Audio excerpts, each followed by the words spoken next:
Elevator education channel থেকে যারা এই ভিডিওটা দেখছেন সবাইকে ওয়েলকাম করছি। আমি সৌভিক স্যার কথা বলছি। আজকে আমাদের পশ্চিমবঙ্গের অন্তত জবের যে অবস্থা, তাতে কিন্তু ভবিষ্যতে প্রাইভেট জবই ভরসা, এটা খুব পরিষ্কার। আস্তে আস্তে আমাদের পশ্চিমবঙ্গের কঙ্কালসার রূপটা বেরিয়ে আসছে রাজ্যের বর্তমান সময়ের পরিপ্রেক্ষিতে, এবং দেখা যাচ্ছে কিন্তু যে সরকারি চাকরি কিন্তু এখন আর নেই। সে রাজ্য সরকার বলো এবং সেন্ট্রাল গভর্নমেন্টের জব পাওয়া অত্যন্ত কঠিন হয়ে বেরোচ্ছে। মানুষ একটা পরিবর্তন চেয়েছিল এবং পরিবর্তন এনেছিলেন, কিন্তু পরিবর্তন আনার পরেও আমরা যেটা দেখতে পাচ্ছি যে জবের ক্ষেত্রে আগের যে পূর্ববর্তী সরকার ছিলেন সিপিএম গভর্নমেন্ট, তার সময়ও জবের একটা আকাল আকাল, আমাদের সময় আমরা যখন ছাত্রাবস্থা তখন সিপিএম গভর্নমেন্ট ছিল, সেই সময় একটা জবের আকাল আকাল দেখেছি। এবং বর্তমানে যারা সরকারে আছেন তাদের অবস্থাও কিন্তু আকাল আকাল দেখছি। মানে কোনো পরিস্থিতিতেই উন্নতি কিন্তু পশ্চিমবঙ্গের আলটিমেটলি হয়নি পরিবর্তন করে। এটা আমাদের কাছে একটা সাধারণ আমরা নাগরিক, এবং সেটা আমাদের একটা মত আমাদের, কারণ আমরা যেহেতু ম্যানেজমেন্ট, আইটি, ইঞ্জিনিয়ারিং চালাই, এবং এলিভেটর ইনস্টিটিউশন মূলত কিন্তু ম্যানেজমেন্ট, আইটি, ইঞ্জিনিয়ারিংয়ের যেহেতু ট্রেনিং দেয়, সেহেতু কিন্তু আমাদের ফোকাসটা যে পশ্চিমবঙ্গের যারা ছাত্রছাত্রী বা ছেলেমেয়েরা আছে তারা যাতে ভালো করে পড়াশুনো করে গভর্নমেন্ট জব যদি নাও তাদের হয়, তারা যেন অবশ্যই ভালো একটা মোটা টাকার প্রাইভেট জব পায়, যাতে সে একদম তার লাইফটা সিকিওর হয়ে যায়। এবং হচ্ছেও তাই। আমাদের বিগত প্রায় ইনস্টিটিউশন 2007 থেকে আছে, প্রায় 17 বছর প্লাস হয়ে গেল। আমাদের বহু ছাত্রছাত্রী একদম নিজেদের জায়গায় প্রতিষ্ঠিত, বেসরকারি জায়গায় চাকরি করে, এবং তারা খুব ভালো স্যালারি গেইন করছেন। কেউ অনেক দিন যাদের ইন্ডাস্ট্রিতে হয়ে গেছে 10-15 বছর, কেউ 1 লাখ, কেউ 1.5 লাখ, এরকম বড় বড় ফিল্ডে আছে। তো আজকে যে বিষয়টা নিয়ে আমরা আলোচনা করব, এই যে বিসিএ বা এমসিএ কোর্স প্রফেশনাল আমাদের ওয়েস্ট বেঙ্গলে যারা পড়তে চাইছে, বিসিএ করতে চাইছে বা বিসিএ এর পরেও এমসিএ করতে চাইছে, প্রথমে একটা বিসিএ এর ক্ষেত্রে আমি প্রশ্ন করি। আমাদের সঙ্গে আজকে আমাদের ইনস্টিটিউশনের আইটি এর মিস্টার চন্দন বোস আছেন, ওনাকে ওয়েলকাম জানাচ্ছি। আচ্ছা চন্দনবাবু, এখন তো যা অবস্থা বোঝাই যাচ্ছে যে আমাদের বেঙ্গলে সরকারি চাকরি আর হবে না, অন্তত রাজ্য সরকারের তো নয় যা অবস্থা। তো সেক্ষেত্রে এখন যে ছেলেমেয়েরা আছে আমাদের, যাদের ভবিষ্যৎ আর কি তৈরি করবে, এখন যারা আসছে ক্লাস 12-এর পর, যারা অনেকে মনে করছে যে আপনার এই বিসিএ লাইনে আসবে, তো বিসিএ করার ক্ষেত্রে ছেলে মেয়েদের প্রসপেক্টটা কি যদি আপনি তুলে ধরেন, কারণ গার্জেন বা স্টুডেন্টরা হয়তো দেখছে ভিডিওটা, তো বিসিএ এর প্রসপেক্টটা কিরকম আছে, বা জব বিসিএ যদি কেউ ভালো করে পড়ে অন্তত সে কিরকম, অন্তত মিনিমাম একটা কি স্টার্টিং জব সে পেতেই পারে ইন্ডাস্ট্রিতে? প্রথমেই আপনি আহ, এই যে কোর্সটা নিয়ে আলোচনা করছেন, এটার জন্য আপনাকে ধন্যবাদ জানাই। এখন এই বিসিএ কোর্সটা কিন্তু খুব প্রাসঙ্গিক হয়ে দাঁড়িয়েছে, এবং এটা আমাদের একটা গ্র্যাজুয়েশনের কোর্স, পাশাপাশি এটা একটা প্রফেশনাল কোর্স। এখন 4 বছরের হয়ে গেছে এখন এআইসিটি এই ইউজিসির কারিকুলাম অনুযায়ী। আমি আপনাকে এক কথায় বলতে পারি, বিসিএ পাস করে প্রাইভেট ব্যাংকে কিন্তু একটা ভালো অপরচুনিটি তৈরি হচ্ছে। মানে ফ্রেশার লেভেলেই নিচ্ছে তারা। মানে ব্যাংকের কি বলুন তো, বিভিন্ন আইটি সাপোর্টের কাজ হয় প্রাইভেট ব্যাংক, আমি গভর্নমেন্ট ব্যাংকের কথা বলছি না। এই বিসিএ করার পর তারা যদি এন্ট্রি লেভেলে একটা ব্যাংকিং জব পায়, তাহলে সেইখানে কিছুদিন চাকরি করার পর তারা কিন্তু আবার পরবর্তীকালে এমসিএ করার রাস্তাও তাদের কাছে খোলা আছে। এছাড়া বিভিন্ন রিটেল কোম্পানি যেগুলো আছে, রিটেল ইন্ডাস্ট্রি আছে, তারপরে আপনার এখন অনেক বড় বড় দেখবেন ফার্মাসিউটিক্যাল, মানে রিটেল, মানে বড় বড় মেডিসিন শপ এসছে, তাদেরও কিন্তু একটা আইটি সেল তৈরি হয়েছে। বিভিন্ন ওষুধের যে ওয়্যার হাউস গুলোতে যে কাজগুলো হয়, তার জন্য কিন্তু তারা বিসিএ স্টুডেন্ট নিচ্ছে।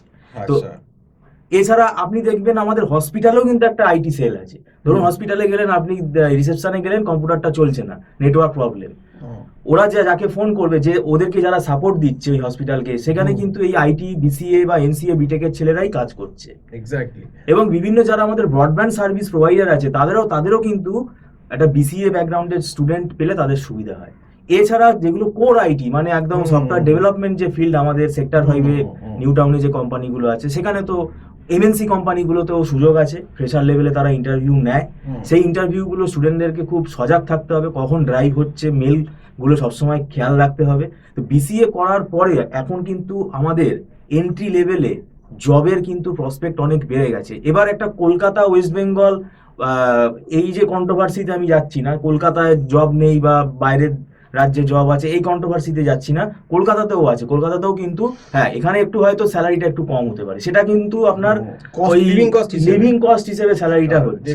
কিন্তু আমি বলবো একটা মধ্যবিত্ত পরিবারে চাকরিটা তারা যত তাড়াতাড়ি পাবে সেটা কিন্তু সব থেকে একটা আনন্দের বিষয়। এবং টিচার হিসেবে এটা আমাদের কিন্তু, একটা স্টুডেন্ট যদি চাকরি পায় তাহলে আমাদের কিন্তু এটা একটা কি বলবো মানে অ্যাপ্রেইজাল, মানে এটা একটা কিন্তু আমাদেরও পয়েন্ট অ্যাড হয়।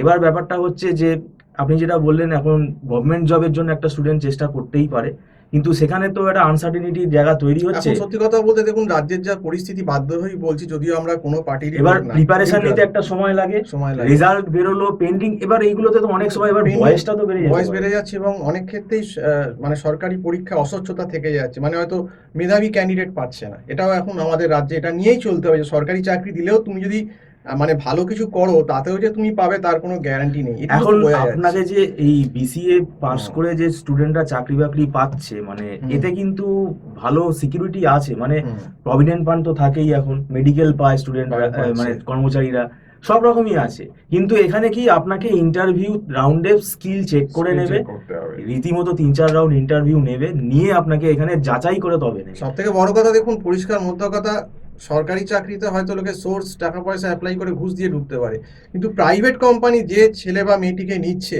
সে কিন্তু একদম অগ্নি পরীক্ষা দিয়ে তাকে ঢুকতে হবে। কারণ হ্যাঁ। কোম্পানি কিন্তু নিজের প্রফিট বুঝবে, সে কোনো রেফারেন্স বুঝবে না বা কোনো রকম কোনো সে কিন্তু অন্ত মেরিট বুঝবে, কারণ তাকে আমি পয়সা দিচ্ছি, পয়সা তার থেকে আমি ফিডব্যাক উসুল করে না, নেবো। প্রাইভেটে আপনি যদি রেফার কাউকে করেনও, হ্যাঁ। তার রীতিমতো ইন্টারভিউ হবে, তার ব্যাকগ্রাউন্ড চেক ব্যাকগ্রাউন্ড চেক হবে। সেটা তো মানে পার পাবে না সে। হুম। এবার ব্যাপারটা কি, এখানে কিন্তু আপনি ভালো যদি পারফর্ম করতে পারেন, এখানে প্রাইভেট কোম্পানিতে কিন্তু মানে গ্রোথ কিন্তু আছে। এরকম স্টুডেন্ট আমাদের আছে, মানে বিটেক করে যারা কম স্যালারিতে এন্ট্রি লেভেলের জব পেয়েছিল, হুম। কিন্তু এখন তারা প্রায় 80-90 হাজার টাকার কাছে কিন্তু পাচ্ছে। স্যালারি পাচ্ছে। মানে আমি বলতে চাইছি যে প্রাইভেট জবটাকে অবহেলা করা উচিত না।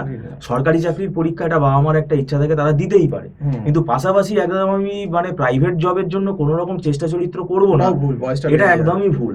আচ্ছা, এবং উচ্চ মাধ্যমিকের হ্যাঁ। পর প্রফেশনাল কোর্সগুলোর দিকে যাওয়াটা খুবই জরুরি এখন। হুম। অনেকে বি অপটোমেট্রি পড়ছে, হুম। আমরা যদি ওই লাইনের লোক না, আমরা এখানে আইটি ম্যানেজমেন্টের ব্যাপারটাই আমরা বেশি জোর দিচ্ছি। তো আপনি যেটা বললেন, দিনের শেষে বিসিএ পড়াটা কতটা ফ্রুটফুল হবে, এর কেরিয়ার স্কোপ কিন্তু আমি বলবো খুব বেশি।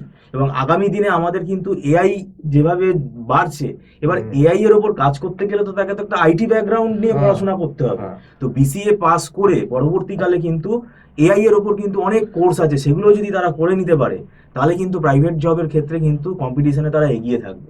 এখন কিন্তু এআই না জানলে, মানে এখন কাজটাকে ফাস্টার করতে হবে। এআই আপনাকে সাহায্য করবে কাজটাকে কতটা তাড়াতাড়ি করা যায়, সেই কিন্তু কম্পিটিশনে এগিয়ে যাবে। আচ্ছা, এই এবার বিসিএ তো হলো, এবার বিসিএ এর সঙ্গে এমসিএ যদি করে, এমসিএ কি ইকুইভ্যালেন্ট টু বিটেক যারা এমসিএ করছে? হ্যাঁ, বলা যেতে এমসিএ পারে। তো একটা মাস্টার ডিগ্রি। এবার এমসিএ পাস করে এটা আমি বলবো অনেকে গভর্নমেন্ট জবেরও পরীক্ষা দেয়, পরীক্ষা দেয়। দিতে পারে, হুম। কিন্তু আমরা প্রাইভেট জবের দিকেই ফোকাসটা বেশি করছি, কেননা প্রাইভেট জবে কিন্তু ভালো প্রসপেক্ট আছে। এমসিএ করলে কিন্তু স্যালারি স্কেলটা আপনি যেটা বললেন, বেড়ে মাস্টার যাবে। ডিগ্রি যেহেতু বেড়ে যাবে, ডেফিনেটলি এবং এমসিএ করেও তো বোধহয় খুব ভালো ভালো স্যালারি জব অনেকেই করছে। হ্যাঁ, খুব ভালো experience প্যাকেজের আছে। এন্ট্রি লেভেলে কিন্তু জব, কিন্তু এবার যদি কেউ একটা ভালো প্যাকেজ, ধরুন হাতে যদি এন্ট্রি লেভেলেই 25-30 হাজার টাকা দিয়ে কেউ স্টার্ট করে, হুম। 3-4 বছর তো তার এমনিতেই 50,000 50,000 টাকা হয়ে যাবে। হয়ে যাবে। তো হ্যাঁ। ওয়েলথ জেনারেশনটা কিন্তু খুব কম সময়ের কম মধ্যেই সে সময়ের করতে মধ্যে হয়ে পারবে। যাবে। আর এবার ব্যাপারটা হচ্ছে, এমসিএ করতে গেলে এমসিএ এর কিন্তু প্রসেসটা একটু লেন্দি, কেননা জেকা দিতে হবে তাকে, জেকা দিতে জেকা দিয়ে হবে। তাকে তৈরি হতে হবে। হুম। কিন্তু এমসিএ করলে কি হবে, মানে এন্ট্রি লেভেল জবটা কিন্তু কম্পিটিশনে সে কিন্তু আরো এগিয়ে যাবে, কারণ এটা যেহেতু মাস্টার ডিগ্রি, আর এখানে অনেক নতুন নতুন টেকনোলজি সাবজেক্টগুলো কিন্তু এমসিএ তে পড়ানো হয়। তাহলে বিসিএ পাস করেও কিন্তু সে জব পাবে, এটা পাবে না যে তা না। এবং এমসিএ এর এখন অনেক রকমের স্পেশালাইজেশন হয়ে গেছে, ডেটা সায়েন্স আছে, মেশিন লার্নিং আছে, অনেক রকমের কিন্তু ডেটা অ্যানালিটিক্স আছে। তো এগুলো কিন্তু এখন ডিমান্ডিং, এগুলো কিন্তু আমাদেরকে এর দিকেই যেতে হবে। মানে এগুলোই ভবিষ্যৎ, এগুলোই চাকরি পাওয়ার ভবিষ্যৎ। ক্ষেত্রে, প্রফেশনাল ক্ষেত্রে। তো যাই হোক, আজকে চন্দন বাবুর সঙ্গে আলোচনা করে অনেক কিছু জানতে পারলাম। চন্দন স্যার আমাদের এখানে আইটি হেড, তো ওনার সঙ্গে ডিসকাশন করে বিসিএমসি সম্বন্ধে অনেক কিছু জানা গেলো। আশা করি যারা ভিডিওটা দেখেছো, সে গার্জেন হোক বা স্টুডেন্ট হোক, তারা অনেকটাই জানতে পেরেছে যে প্রসপেক্টটা বিসিএ বা এমসিএ এর কী আছে। তো আজকে এই অবধি বলেই শেষ করছি। সম্পূর্ণ ভিডিওটা দেখার জন্য অসংখ্য ধন্যবাদ। নমস্কার।